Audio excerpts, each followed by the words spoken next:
Marhel alaikum, bonjour. C'est la suite de Matraquaville, nouvelle. Les survivants de l'ère sambitotienne assistèrent alors à des fêtes sans précédent dans les annales de l'histoire de la ville. De grands intellectuels émergèrent du magma grouillant dans lequel Sambiti les avait si cruellement maintenus. Ils reçurent par la poste la médaille Gloriole, suprême distinction de Matraquaville, qui leur ouvrit automatiquement toutes les portes, notamment celles de la radio et de la télévision. D'où ils allaient désormais bercer la population à longueur de journée en lui récitant leurs discours et en lui expliquant, avec une pédagogie authentiquement matraquienne, la philosophie sarkoumienne.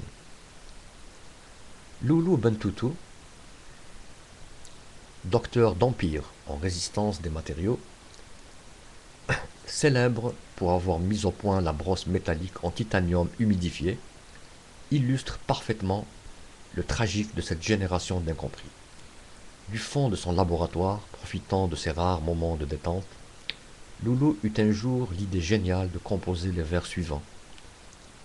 Serkoumi koumi koumi, jabna tricity, mabin lila ونهار. Serkoumi koumi, serkoumi koumi koumi, احنا معاك. سيركومي كومي كومي احنا معاك ليترنيتي واللي ما يحبكش مغيار. Ce qui à quelques miettes près veut dire Serkomi komi bis, tu nous as installé l'électricité du jour au lendemain. Serkomi komi bis, nous te soutenons pour l'éternité, et celui qui te déteste n'est qu'un jaloux. Dès l'émission de ces vers par l'orifice buccal de Bentoutou, les services spéciaux, section écoute interne, qui avaient incrusté dans tous les murs de Matraquaville des oreilles préventives high fidelity, s'affairèrent à décoder les entendus et, bien entendu, les sous-entendus du texte. Épaisse de 150 pages, la conclusion déposée sur le bureau de la SAF, fidèle collaborateur de Serkoumi, rayonnait. Fidélité au-dessus de tout soupçon. Élément exceptionnel. Il est né chez nous, on peut lui faire confiance. Loulou Bentoutou fut nommé illico presto responsable de l'information et des affaires culturelles auprès du commissaire régional qui ordonna à ce que le poème en question soit chanté en chœur par les élèves de toutes les écoles de Matraquaville. Juste après l'hymne national et la levée des couleurs. Matraquaville respirait enfin. Les gens allaient et venaient à leur guise. L'extinction des feux, fixée à 21h, fut avancée d'1 heure. Tous étaient reconnaissants à Serkoumi d'avoir tenu ses promesses. Et, pour prouver sa bonne foi, il tint à interdire à ces hommes d'user de la méthode répressive et humiliante des coups de botte aux fesses. Il ne permit en tout que la méthode dite de claque, qui consiste à prendre une tête généralement à claque, par les cheveux, et la secouer par une série de revers de main.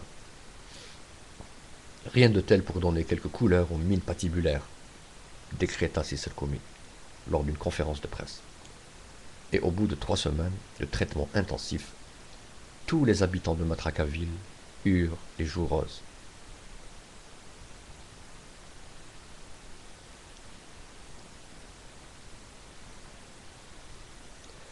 Serkoumi se pencha alors du côté des industries légères. Il encouragea la fabrication et la commercialisation des muselières.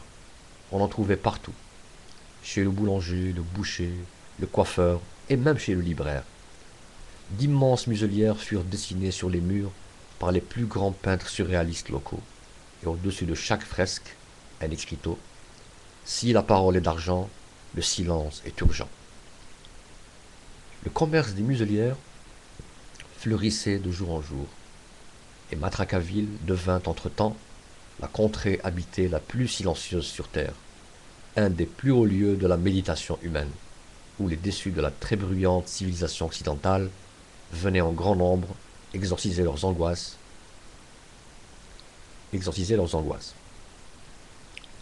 Il n'y a de liberté que le suprême intérêt du peuple, s'emporta Sisset Komi dans son palais.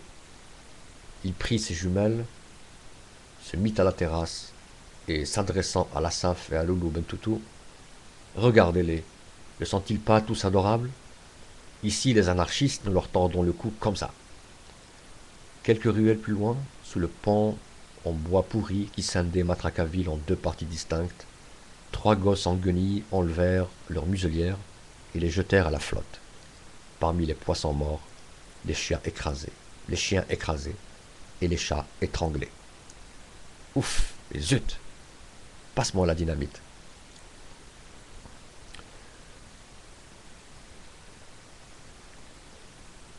Euh, Merci de m'avoir suivi. À la prochaine, Inch'Allah.